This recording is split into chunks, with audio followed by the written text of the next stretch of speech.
नमस्कार बच्चों, मैं तेजराम मीणा सहायक आचार्य ABST राजकीय महाविद्यालय बयाना। आज का जो अध्याय है फाइनेंशियल स्टेटमेंट्स में अनुपातों के वर्गीकरण में जो क्रियात्मक वर्गीकरण था, उसमें पहला क्रियात्मक वर्गीकरण में तरलता अनुपातों का अध्ययन किया। आज हम क्रियाशीलता या आवर्ती या संपत्ति प्रबंध अनुपात के बारे में अध्ययन करेंगे, जिसको हम आवर्त अनुपात भी कहते हैं, यानी टर्नओवर रेशो।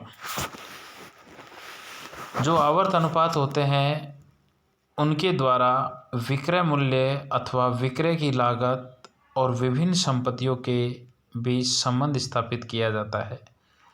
यानी विक्रय मूल्य या विक्रय की लागत और विभिन्न संपत्तियों के मध्य जो संबंध दिखाते हैं वो होते हैं आवर्त अनुपात। आवर्त अनुपात को मुख्य रूप से 7 भागों में बांटा गया है, जिनमें इन 7 भागों का जो अध्ययन है वो आज हम यहाँ करेंगे।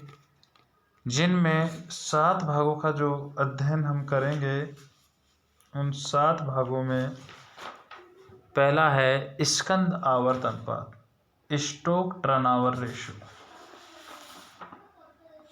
स्टोक जो टर्नओवर रेशो है उसका अध्ययन करेंगे। दूसरा है देनदार आवर्त अनुपात, डेटर्स टर्नओवर रेशो।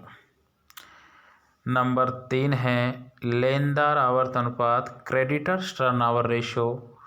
नंबर 4 है कुल संपत्ति आवर्त अनुपात, टोटल असेट्स टर्नओवर रेशो।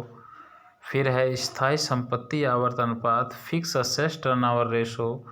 फिर है कार्यशील पूंजी आवर्त अनुपात, वर्किंग कैपिटल टर्नओवर रेशो। फिर है पूंजी आवर्त अनुपात, यानी कैपिटल टर्नओवर रेशो। तो जो आवर्त अनुपात है वो विक्रय या विक्रय की लागत और विभिन्न संपत्तियों के मध्य संबंध स्थापित करते हैं। अब है पहला स्कंद आवर्त अनुपात, स्टॉक टर्नओवर रेशो। स्कंद को व्यवसाय का कब्रिस्तान भी कहा जाता है, यानी ग्रेव यार्ड ऑफ बिजनेस। स्कंद को व्यवसाय का कब्रिस्तान कहा जाता है, यानी स्कंद आवर्त अनुपात की जो परिभाषा है वो इस प्रकार है। स्कंद आवर्त अनुपात माल के औसत स्टॉक और बेची गई वस्तु की लागत के मध्य संबंध स्थापित करता है। स्कंद आवर्त अनुपात का जो फॉर्मूला है, बेचे गए माल की लागत और औसत बटा औसत स्टॉक। तो दूसरा है देनदार आवर्त अनुपात, यानी डेटर्स टर्नओवर रेशो। जो डेटर टर्नओवर रेशो है वो है, देनदार कौन होते हैं? जिनको उधार माल बेचा है और वो हमको पैसा देंगे। तो देखिए ये अनुपात है देनदार आवर्त अनुपात, जो है वर्ष की शुद्ध उधार बिक्री यानी नेट जो क्रेडिट सेल्स है और औसत देनदार है उनके बीच संबंध स्थापित करता है। औसत देनदार का मतलब है ओपनिंग डेटर्स और क्लोजिंग डेटर्स बटे 2। तो इसका जो फॉर्मूला है वो मैंने यहाँ दिखाया है। डेटर्स टर्नओवर रेशो का फॉर्मूला है शुद्ध उधार बिक्री बटे औसत देनदार। नंबर 3 है लेनदार आवर्त अनुपात, यानी क्रेडिटर्स टर्नओवर रेशो।